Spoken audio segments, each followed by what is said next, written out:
میرے بھائی نے جب سے جوانی میں قدم رکھا تھا اس وقت سے انہیں بہت غصہ آتا تھا۔ کبھی کبھی وہ گھر کے برتن تک توڑنے سے باز نہیں آتے تھے۔ اماں اور ابا ان کے غصے سے بہت تنگ تھے۔ انہیں سمجھاتے رہتے تھے لیکن وہ سمجھتے ہی نہیں تھے۔ بالآخر ابا اور اماں نے یہی سوچا کہ جب ریحان کی شادی ہو جائے گی تو بیوی اسے سنبھال لیا کرے گی۔ بھائی کی شادی سمینہ سے ہو گئی۔ شادی کے کچھ مہینے تک تو بھائی بھابھی کے ساتھ ٹھیک رہے، لیکن پھر اس نے بات بات پر بھابھی کو ڈانٹنا اور مارنا شروع کر دیا۔ کچھ عرصہ گزرا تھا کہ بھائی دفتر سے گھر آتا تو بھابھی کو مارنا پیٹنا شروع کر دیتا۔ اماں اس سے بھابھی کو مارنے کی وجہ پوچھتی تو وہ جواب دیتا کہ مجھے نہیں پتا میں نے سمینہ کو کیوں مارا ہے۔ اس کے جواب پر ہم سب حیران تھے کہ یہ کیا بات ہوئی۔ نہ کوئی بات ہے نہ کوئی جھگڑا، آتے ہی بھابھی کو مارنا پیٹنا شروع کر دیا۔ محلے کی ہمسائی نے کہا کہ یقیناً ریحان پر کسی جن کا سایہ ہے جو اسے مارنے پر اکساتا ہے۔ کوئی کہتا کہ دفتر میں کام کے بوجھ کی وجہ سے بھائی نفسیاتی ہو گیا ہے، کوئی کہتا کہ شاید بھائی کی شادی اس کی پسند سے نہیں ہوئی، اس لیے وہ بیوی کو مارتا ہے تاکہ وہ اسے چھوڑ کر چلی جائے اور وہ اپنی پسند سے شادی کر لے۔ غرض جتنے منہ اتنی باتیں۔ ایک روز ابا اسے محلے کی مسجد کے امام صاحب کے پاس لے گئے اور اس پر دم درود کروایا۔ بھائی کچھ روز تو ٹھیک رہا لیکن بعد میں پھر وہ اپنی روٹین پر آ گیا۔ بھابھی بھائی سے بہت خوفزدہ رہتی۔ بھائی کے جب آفس آنے کا وقت ہوتا تو وہ اپنے کمرے سے نکل کر میرے کمرے میں آ جاتی تاکہ اگر ریحان غصے میں ہو تو اس پر تشدد نہ کرے۔ جب گھر آ کر وہ کچھ دیر آرام کرے گا تو بھابھی پر تشدد نہیں کرے گا۔ یہ ہماری خام خیالی ہی تھی۔ جیسے ہی بھابھی کچھ دیر کمرے میں رہنے کے بعد اپنے کمرے میں جاتی تو بھائی اسے دیکھ کر غصے سے پاگل ہو جاتا اور اسے مار مار کر لہو لہان کر دیتا۔ ایک روز تو بھائی نے بھابھی کو اتنا مارا کہ وہ مرنے پر آ گئی۔ بڑی مشکل سے ابا نے میرے ساتھ مل کر بھابھی کو اس سے چھڑوایا تھا، ورنہ ریحان نے تو اسے مار دینا تھا۔ اسی روز بھابھی ناراض ہو کر اپنے میکے چلی گئیں اور گھر والوں کو ریحان کے سلوک کے بارے میں بتا دیا۔ ریحان بھائی کے بھابھی سے سلوک پر سبھی حیران تھے۔ خاندان بھر میں ایک طوفان سا اٹھ گیا تھا۔ ہر کوئی بھائی کو لان تان کرنے لگا، یہاں تک کہ نوبت طلاق تک کو پہنچ گئی تھی۔ بھائی شرمندہ بھی بہت تھا، کسی کا سامنا نہیں کر سکتا تھا۔ کہتا کہ جب میں سمینہ کو دیکھتا ہوں تو مجھے نہ جانے کیا ہو جاتا ہے کہ میں اس پر تشدد شروع کر دیتا ہوں۔ مجھے ایسا لگتا ہے جیسے اندیکھی قوت مجھے ایسا کرنے پر مجبور کرتی ہے۔ بھائی کی بات کا کسی نے نوٹس نہیں لیا، سب یہی سمجھے کہ وہ جان بوجھ کر ایسا کہہ رہا ہے۔ بھائی نے بھابھی کو منانے کی بہت کوشش کی لیکن وہ نہیں مانی اور نہ ہی آنے کو تیار تھیں۔ وہ ایک ہفتہ میکے میں بیٹھی رہیں۔ بالآخر بھائی نے بھابھی سے معافی مانگی اور وعدہ کیا کہ وہ آئندہ اس پر تشدد نہیں کرے گا۔ چنانچہ بڑوں کے بھی سمجھانے پر بھابھی مان کر گھر آ گئیں۔ کچھ دن تو خیریت سے گزر گئے، پھر بھائی دوبارہ اسی روٹین پر آ گیا۔ انہی دنوں دوسرے شہر سے ہماری پھوپھی رہنے کے لیے آ گئی۔ پھوپھی ریحان بھائی سے بہت محبت کرتی تھیں کیونکہ بچپن کا زیادہ عرصہ بھائی نے پھوپھی کے گھر گزارا تھا۔ جب پھوپھی نے ریحان کے مارنے کی وجہ بھابھی سے پوچھی تو اس نے بتایا کہ میرا کوئی قصور نہیں ہوتا، ریحان آفس سے آتے ہی مجھے مارنا شروع کر دیتے ہیں۔ پھوپھی پہلے تو حیران ہوئی، پھر اس نے کہا کہ یقیناً کوئی خاص چکر ہے، ریحان کسی کو پسند کرتا ہوگا اور وہ اس سے شادی کرنا چاہتا ہوگا، تبھی وہ سمینہ کو مارتا پیٹتا ہے تاکہ وہ اس سے طلاق کا مطالبہ کرے اور وہ اسے چھوڑ کر اپنی پسند کی لڑکی سے شادی کر لے۔ یہ سن کر بھابھی بہت روئیں۔ میں نے بھابھی کو سمجھایا کہ ایسی کوئی بات نہیں ہے، بھائی کا شادی سے پہلے کسی سے کوئی چکر نہیں تھا۔ پھوپھی نے خام خواہ بات کی ہے، لیکن بھابھی نے پھوپھی کی بات پر اعتبار کر لیا۔ جب کسی کے ذہن میں ذرا سا بھی شک بیٹھ جائے تو وہ کسی طرح مطمئن نہیں ہوتا۔ بھابھی کے دل میں بھی شک نے پنجے گاڑنے شروع کر دیے تھے۔ شام کو جب بھائی آفس سے آیا تو بھابھی نے بھائی سے پوچھا کہ تم مجھے اس لیے مارتے ہو تاکہ میں تمہیں چھوڑ کر چلی جاؤں اور تم اپنی پسند کی لڑکی سے شادی کر لو۔ بھائی نے کہا نہیں، ایسی بات نہیں ہے، میں کسی لڑکی کو پسند نہیں کرتا۔ دونوں کے درمیان خوب تلخ کلامی ہوئی جس کا نتیجہ یہ نکلا کہ بھائی نے طیش میں آ کر بھابھی کو مارنا پیٹنا شروع کر دیا۔ ہم نے بیچ میں کود کر اسے بھائی کی مار سے بچایا۔ پھوپھی نے ریحان کو بہت ڈانٹا، لان تان کی۔ بھائی کا وہی جواب تھا کہ پتہ نہیں مجھے کیا ہو جاتا ہے، میں جب بھی سمینہ کو دیکھتا ہوں تو میرا دل کرتا ہے کہ میں اسے بہت ماروں، میں خود کو نہیں روک پاتا، اس لیے میں اسے مارنا شروع ہو جاتا ہوں۔ پھوپھی نے بھابھی سے کہا کہ تم تسلی رکھو، میں پتہ کرتی ہوں کہ ریحان کے ساتھ کیا مسئلہ ہے، وہ گھر آ کر تمہیں کیوں مارتا ہے۔ اگلے روز پھوپھی گھر سے باہر چلی گئیں۔ اس کی واپسی دوپہر کو ہوئی تھی۔ آتے ہی وہ بھابھی کے کمرے میں چلی گئیں۔ پتہ نہیں اس نے بھابھی سے کیا بات کی، میں نہ سن سکی، لیکن میں نے بھابھی کو دیکھ لیا تھا کہ وہ مطمئن سی نظر آ رہی تھیں۔ جب بھائی شام کو آفس سے گھر آیا تو بھابھی فوراً اس کے لیے جوس سے بھرا گلاس لے کر پہنچ گئیں۔ بھائی کو سیب کا جوس بہت پسند تھا۔ جوس پی کر وہ بہت خوش ہو گیا۔ حیرت انگیز طور پر جوس پینے کے بعد بھائی کا موڈ ٹھیک ہو گیا اور وہ بھابھی کو مارنے کی بجائے پیار سے پیش آنے لگے۔ یہ دیکھ کر میں تو حیران رہ گئی تھی، لیکن پھوپھی بہت خوش تھیں۔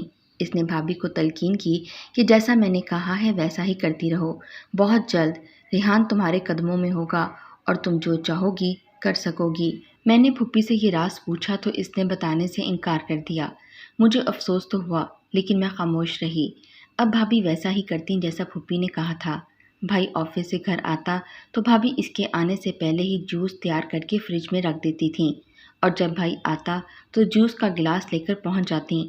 بھائی جوس پی کر خوش ہو جاتا اور جب بولتا تو اس کے لہجے سے شیریں ٹپکتی تھی۔ بھابھی بھی بہت خوش رہنے لگی تھیں۔ میں نے بھابھی کو کافی عرصے کے بعد خوش دیکھا تھا۔ میں اللہ کا شکر ادا کرتی کہ میرا بھائی ٹھیک ہو گیا ہے۔ اب تو بھائی بھابھی کو گھمانے پھرانے بھی باہر لے جاتا تھا۔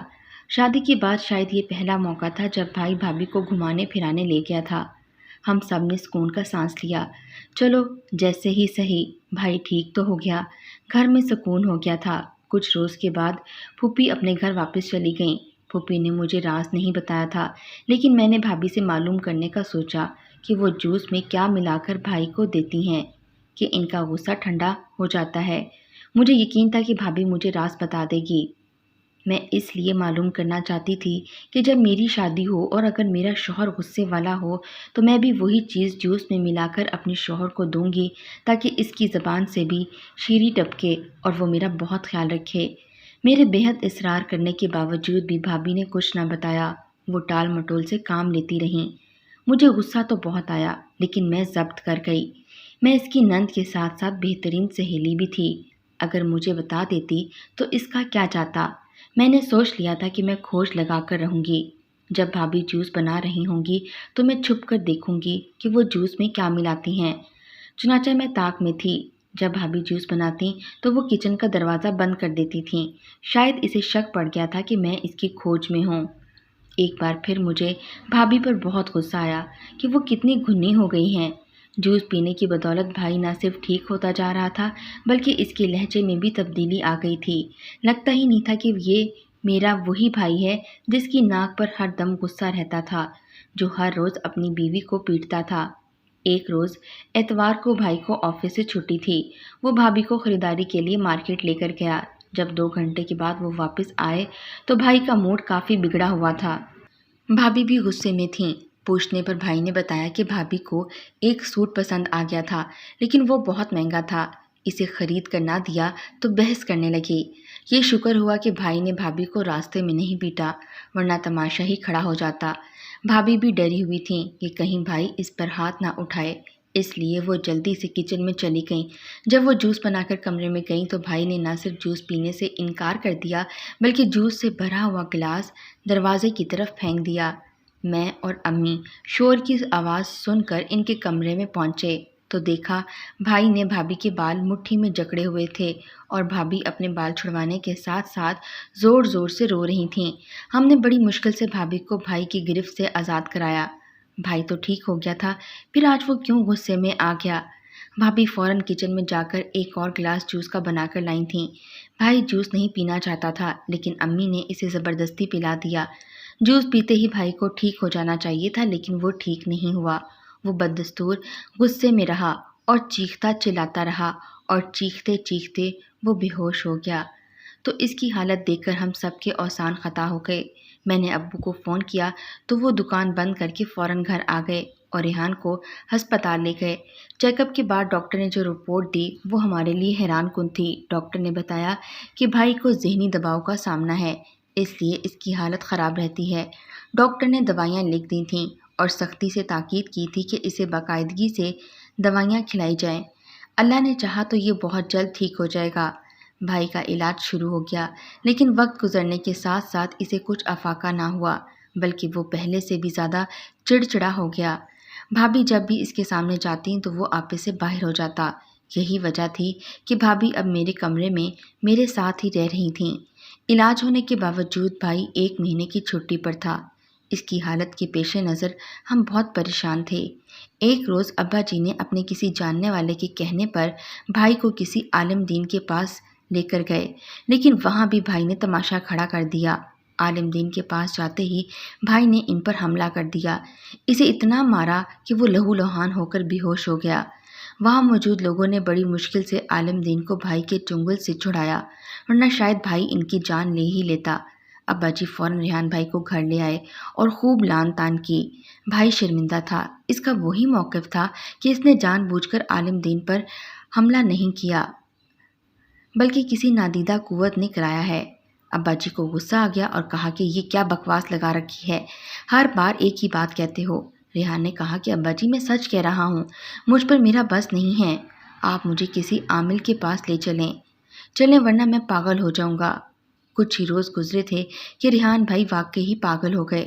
سوتے میں اٹھ جانا اور اونچی اونچی آواز میں چلاتے رہنا، آدھی آدھی راتوں کو شور مچانا، گھر کی چیزیں اور برتن اٹھا اٹھا کر توڑتے رہنا۔ اسے قابو کرنے کی کوشش میں ابا جی کئی بار زخمی بھی ہوئے۔ ایک روز تو اس نے حد ہی کر دی، آدھی رات کو اٹھ کر اس نے بغیر میوزک کے ناچنا اور اونچی اونچی آواز میں گانا شروع کر دیا۔ بھابھی بے حد ڈری ہوئی کونے میں کھڑی تھیں۔ ہم نے بھائی کو پکڑنے کی کوشش کی، لیکن وہ کسی کے ہاتھ نہیں آ رہا تھا، بلکہ ہم سے کہتا کہ آؤ تم بھی میرے ساتھ ناچو۔ وہ 1 گھنٹے تک ناچتا رہا۔ جب ناچ کر تھک گیا تو فرش پر گر کر بے ہوش ہو گیا۔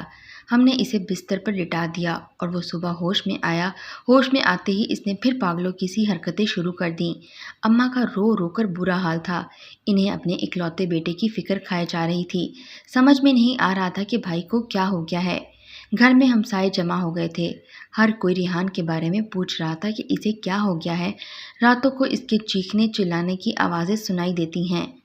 پھر ہمارے پڑوس میں رہنے والے چاچا کریم بخش نے ابا جی سے کہا کہ میں سمجھ گیا ہوں کہ ریحان کو کیا مسئلہ ہے۔ ابا جی کے پوچھنے پر چاچا کریم بخش نے جو بتایا اس سے ہمارے رونگٹے کھڑے ہو گئے۔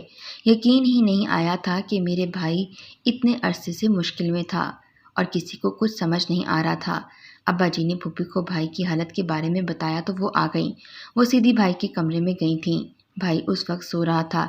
ایک بار پھر بھابھی پھوپھی کے کہنے پر بھائی کو جوس دینے لگیں۔ اس مرتبہ بھی جب وہ جوس بناتی تھی تو کچن کا دروازہ بند کر دیتی تھیں۔ جوس دینے کے باوجود بھائی کی حالت ٹھیک نہیں ہو رہی تھی۔ میں نے پھوپھی سے پوچھا کہ آپ نے بھابھی کو کیا چیز دی ہے جو وہ جوس میں ملا کر بھائی کو دیتی تھیں، لیکن پھوپھی نے ہنس کر ٹال دیا، شاید وہ بھی مجھے نہیں بتانا چاہتی تھیں۔ اس روز پھوپھی ہمارے ہاں رہ گئی تھیں۔ بڑی عجیب بات ہوئی تھی کہ رات کو پھوپھی اپنے کمرے میں سو رہی تھیں کہ اچانک ہمیں ان کے چیخنے کی آوازیں سنائی دیں تو ہم سب بھاگ کر کمرے میں پہنچے تو وہ منظر دیکھ کر حیران رہ گئے۔ پھوپھی زمین پر پڑی تھیں اور بھائی اس کا گلا دبا رہا تھا۔ بھائی کے منہ سے عجیب و غریب اور خوفناک آوازیں نکل رہی تھیں، آنکھیں اوپر کو چڑھی ہوئی تھیں اور منہ کھلا ہوا تھا۔ پھوپھی کی حالت خراب ہو رہی تھی، سانس رکنے کے باعث ان کی آنکھیں ابل رہی تھیں، چہرہ لہو لہان ہو رہا تھا۔ ہم سب نے مل کر بھائی کو پھوپھی سے دور کرنے کی کوشش کی، لیکن نہ جانے بھائی کے اندر اتنی طاقت کہاں سے آ گئی کہ وہ کسی صورت پھوپھی کی گردن چھوڑنے پر تیار نہیں تھا۔ بڑی مشکل سے ہم بھائی کو پھوپھی سے دور کرنے میں کامیاب ہو گئے۔ پھوپھی کی حالت بھی بے حد خراب ہو رہی تھی۔ فوری طور پر ابا جی انہیں ہسپتال میں لے کر گئے اور یوں وہ مرتے مرتے بچ گئیں۔ پھوپھی نے توبہ کر لی کہ وہ اس وقت تک ہمارے گھر نہیں آئیں گی جب تک ریحان مکمل طور پر ٹھیک نہیں ہو جاتا۔ ایک روز بھابھی کچن کا دروازہ بند کرنا بھول گئیں اور میں نے چھپ کر دیکھا تو میرے قدموں تلے سے زمین نکل گئی۔ بھابھی جوس کی بجائے گلاس میں سادہ پانی ڈال رہی تھیں۔ اس کے بعد اس نے ایک تعویذ اس میں گھولا اور گلاس لے کر اپنے کمرے میں چلی گئیں، لیکن بھائی کی حالت نہیں بدل رہی تھی۔ بھائی راتوں کو اٹھ کر چیختا چلاتا، ناچتا گاتا اور پھر بے ہوش ہو کر گر جاتا۔ یہ واقعات ایک ہفتے تک جاری رہے۔ ابا جی نے چاچا کریم سے بات کی تو وہ بھائی کو لے کر ایک عامل بابا کے پاس پہنچ گئے۔ عامل بابا نے بھائی کو دیکھتے ہی کہہ دیا تھا کہ اس پر ایک جن کا سایہ ہے، وہ جن کافر ہے اور بڑی مشکل سے اس کی جان چھوڑے گا، لہٰذا بھائی کو رسیوں سے باندھ دیا گیا تاکہ وہ عامل بابا پر حملہ نہ کر دے۔ پھر عامل بابا نے بھائی پر عمل کرنا شروع کر دیا۔ جیسے جیسے وہ عمل کرتا جا رہا تھا، بھائی کی حالت بگڑتی جا رہی تھی، اس کا چہرہ سیاہ ہوتا جا رہا تھا۔ وہ رسیاں توڑنے کی پوری کوشش کر رہا تھا لیکن رسیاں نہیں ٹوٹ رہی تھیں۔ اس کے منہ سے یوں آوازیں نکل رہی تھیں جیسے بھیڑیا گرا رہا ہو۔ عامل بابا نے آنکھیں بند کر کے اونچی آواز میں کچھ پڑھنا شروع کر دیا۔ جیسے جیسے وہ کچھ پڑھتا جا رہا تھا، بھائی کی حالت بگڑتی جا رہی تھی۔ میرا بھائی بہت پہلے ایک گاؤں میں گیا تھا۔ گاؤں میں ہمارے رشتے دار رہتے تھے۔ ہمارا کزن بھائی کو بار بار آنے کا کہہ رہا تھا، اس لیے بھائی اکیلا ہی چلا گیا تھا۔ بھائی کچھ روز رہنے کے بعد واپس گھر آ رہا تھا کہ راستے میں اس نے ایک درخت کے نیچے بیٹھ کر پیشاب کیا تھا۔ اس درخت پر ایک جن رہتا تھا جو بھائی پر عاشق ہو گیا اور اس سے چپک گیا۔ بھائی کہتا تھا کہ جب وہ پیشاب کر کے اٹھا تو اسے یوں محسوس ہوا تھا جیسے کوئی اس کے جسم کے ساتھ چپک گیا ہو۔ اس کا جسم بھاری ہو گیا تھا۔ وہ بڑی مشکل سے چل کر اڈے تک پہنچا اور بس میں سوار ہوتے ہی وہ سیٹ پر بے ہوش ہو گیا۔ جب اسے ہوش آیا تو وہ اڈے کی انتظار گاہ میں سو رہا تھا۔ اسے نہیں پتا تھا کہ اسے کمرے میں کون چھوڑ گیا ہے۔ وہ اٹھ کر سیدھا گھر آ گیا۔ اس پر جس جن نے قبضہ کیا تھا وہ بہت ہی مکار اور ضدی جن تھا۔ وہ چاہتا تھا کہ بھائی اس کا تابع رہے، وہ اپنی بیوی کے پاس نہ جائے اور نہ ہی اس سے باتیں کرے، وہ صرف اس کا ہی رہے اور جو چاہے بھائی ویسا کرے۔ شاید اسے سمینہ بھابھی پسند نہیں تھیں، یہی وجہ تھی کہ جب بھی بھائی آفس سے گھر آتا تو وہ جن بھائی کو مجبور کرتا کہ وہ سمینہ کو مارے پیٹے۔ بھائی نہ چاہتے ہوئے بھی ایسا کرنے پر مجبور ہو جاتا۔ وہ جن کے زیر اثر ہو کر بھابھی کو مارتا پیٹتا اور ہم سمجھتے کہ بھائی پاگل ہو گیا ہے یا اسے بھابھی پسند نہیں اور وہ کسی دوسری لڑکی کے چکر میں ہے۔ پھوپھی بھی یہی سمجھی تھیں۔ اس نے کالا جادو کرنے والے سے کوئی چیز لے کر بھابھی کو دی تھی کہ وہ اسے جوس میں ملا کر بھائی کو پلا دیا کرے، جس سے نہ صرف وہ ٹھیک ہو جائے گا بلکہ ہمیشہ کے لیے بیوی کا فرما بردار بھی ہو جائے گا، اس کی ہر بات مانے گا۔ یہ کالے جادو کا ہی اثر تھا کہ بھائی وقتی طور پر ٹھیک ہو جاتا تھا، لیکن جب جوس کا اثر ختم ہو جاتا تو وہ پھر پہلی والی حالت میں آ جاتا۔ جب ہمیں کریم بخش نے بتایا کہ یقیناً ریحان پر کسی جن کا سایہ ہے تو ہمارے رونگٹے کھڑے ہو گئے۔ ہم نے جنوں کے بارے میں کتابوں اور کہانیوں میں پڑھا ہوا تھا کہ اگر کوئی جن کسی انسان پر عاشق ہو جائے تو اس کی جان نہیں چھوڑتا۔ ابا جی نے یہ بات بھابھی کو نہیں بتائی کہ کہیں وہ خوفزدہ نہ ہو جائیں۔ اگلی بار پھوپھی نے کالا جادو کرنے والے سے تعویذ لے کر بھابھی کو دیے تھے، جسے وہ پانی میں گھول کر بھائی کو پلاتی تھیں۔ یہ ایک ہفتے کا کورس تھا لیکن بھائی پر اثر نہیں ہو رہا تھا، بلکہ الٹا بھائی کی حالت خراب ہو رہی تھی۔ وہ پہلے سے بھی زیادہ تشدد پسند ہوتا گیا۔ شاید جن نہیں چاہتا تھا کہ اسے بھگایا جائے، اس لیے چاچا کریم بخش کے مشورے پر ابا جی بھائی کو عامل بابا کے پاس لے کر گئے تھے۔ عامل بابا کے بارے میں مشہور تھا کہ وہ جن کو بھگاتا ہے اور اپنے تابع کر لیتا ہے۔ آج تک جتنے بھی لوگ اس کے پاس لائے گئے تھے وہ سب ٹھیک ہو کر گئے تھے۔ چنانچہ عامل بابا نے اس جن سے کہا تھا کہ وہ ریحان کی جان چھوڑ دے اور اس کا تابع ہو جائے۔ جن کسی صورت نہیں مان رہا تھا۔ ضدی ہونے کے ساتھ ساتھ وہ گھمنڈی بھی تھا۔ اس نے عامل بابا کو دھمکی دی اگر وہ اس کے راستے میں آیا تو وہ بھائی کی جان لے لے گا۔ وہ بھائی کو بہت پسند کرتا ہے اور وہ ہمیشہ اس کے لیے اس کو اپنا بنا کر رکھنا چاہتا ہے۔